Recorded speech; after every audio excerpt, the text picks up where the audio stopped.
Anthony Hesselwood is loading up for a long journey. Oh, best of luck. Yeah. Gone for 3 months. Unless there's no fish down there and I'll be back here crying to you.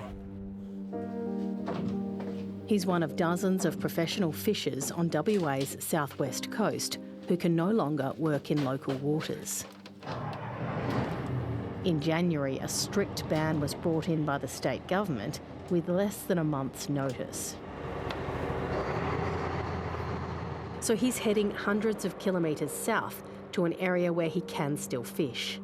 So that's about a 450 kilometre journey. It's 250 nautical miles, and that's just the first leg of the journey. It's a long way from his young family in Augusta, but the financial pressures are mounting. We've got a newborn, he's only 10 weeks old, and 2 other young boys under 4, so yeah, it's pretty scary for them and for us. You know, how are we going to support that and support our staff and our business moving forward? We're already about 80% down on last month. The demand's there, people want the product, we just don't have anything to sell. Boat-based fishing has been banned for iconic West Australian fish like jewfish, pink snapper, red emperor and bald chin groper after stocks reached dangerously low levels. It affects a huge stretch of the coastline, spanning 900 kilometres from Kalbarri to Augusta, including Perth. Just weeks before the ban was announced, Anthony had sold his house to open a fish processing facility and shop in Augusta. The staff are still there, but there's not much to do now. So normally this school room would be chock-a-block full with up to 7 tonnes of local fish, but bugger all in and out. Yeah, okay. So, you know, it's pretty scary. Recreational fishers will be allowed back on the water in 2027, but commercial fishers have been permanently banned. The state government has put aside $20 million to buy out southwest fishing licences. But many fishers, including Anthony, were leasing their licences. They didn't own them, which means they're not eligible for any compensation. From Anthony, this amazing jewfish.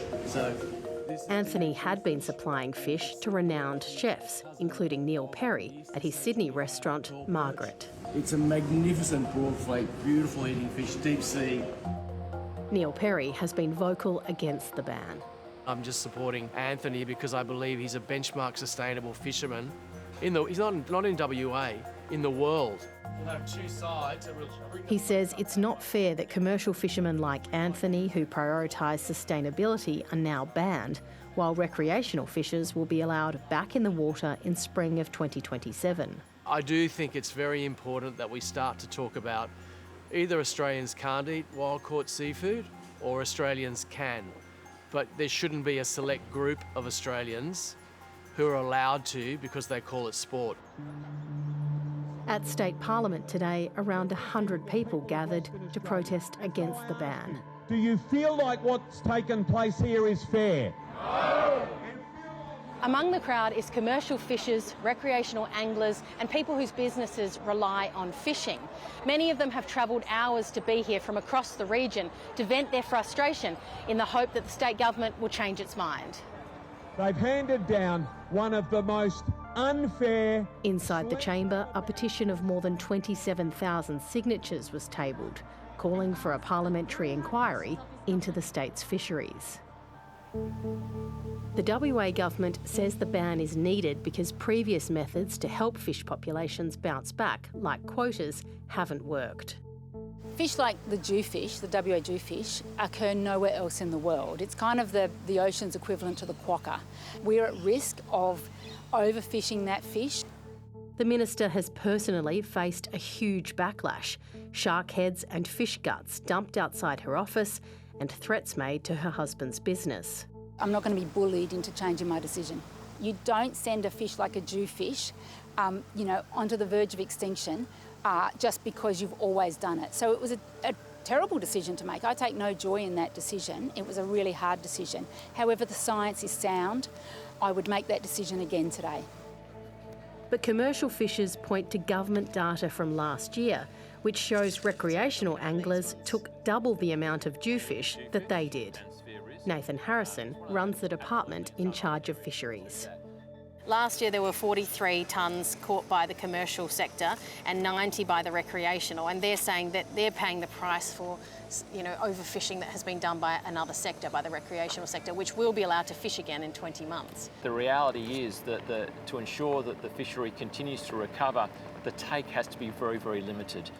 The state government hasn't decided what kind of catch limits will be placed on recreational fishers when they return, but Nathan Harrison says they will be needed.